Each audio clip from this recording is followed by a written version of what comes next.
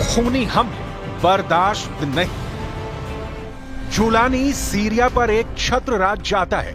उसे ना तो विद्रोहियों की डिस्टर्बेंस पसंद है और ना ही पड़ोसी मुल्कों की। जुलानी असद सरकार की हर निशानी को उखाड़ फेंकना चाहता है। सिर्फ इजरायल ही नहीं, जुलानी के खूनी अतिक्रमण से सालों से सीरिया में काबिज रूस को भागना पड़ा। रूसी सेना की सीरिया से वापसी शुरू हो चुकी है। हर गुजरते दिन के साथ सीरिया से रूस की मौजूदगी धीरे धीरे कम हो रही है। सीरिया से आए इन ताजा सैटेलाइट तस्वीरों को देखिए, जिसे institute for the study of war यानी ISW के एक्स हैंडल से जारी किया गया है। 13 दिसंबर को सैटेलाइट कैमरे ने सीरिया में मौजूद रूस के सैन्य अड्डों की तस्वीरें ली। लताकिया के खमीमिम एयरबेस और टार्टस नेवल बेस की तस्वीरों में साफ साफ दिख रहा है कि रूस सीरिया छोड़कर भाग रहा है। पुतिन के हार की पहली तस्वीर। इस सैटेलाइट तस्वीर में 2 AN-124 ट्रांसपोर्ट एयरक्राफ्ट दिख रहे हैं। दोनों प्लेन्स के आसपास गाड़ियां मौजूद हैं। कार्गो का सामान लोड किया जा रहा है। विमान उड़ने की तैयारी में है। पुतिन के हार का दूसरा सबूत। सैटेलाइट तस्वीरों में दावा किया गया है कि सीरिया में मौजूद अपने अड्डे पर रूस अपने Ka-52 लड़ाकू हेलीकॉप्टर को डिसमेंटल कर रहा है। इस तस्वीर में रूस की S-400 मिसाइल भी दिख रही है। S-400 को भी रूस खमीमिम बेस से दूसरी जगह ले जा रहा है, क्योंकि रूस को पता है कि अगर ये मिसाइलें यहां पर रहीं और हेलीकॉप्टर जुलानी के लड़ाकों के हाथ लग गया तो क्या हो सकता है। रूस के हार का तीसरा सबूत। लताकिया के नजदीक ही रूस का टार्टस बेस मौजूद है, जहां से रूस अपने विरोधियों को आंखें दिखाता था। इसके पीछे टार्टस बेस की भौगोलिक स्थिति है, लेकिन असद सरकार के पतन के साथ ही रूस ने यहां से भी अपने युद्धपोत और पनडुब्बी निकाल लिए।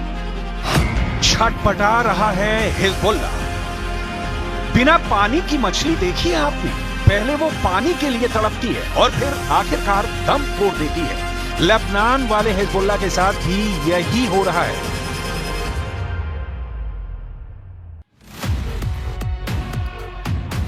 सीरिया में बशर अल असद की सत्ता का पतन होने के बाद हिजबुल्ला की मेन सप्लाई लाइन कट गई है।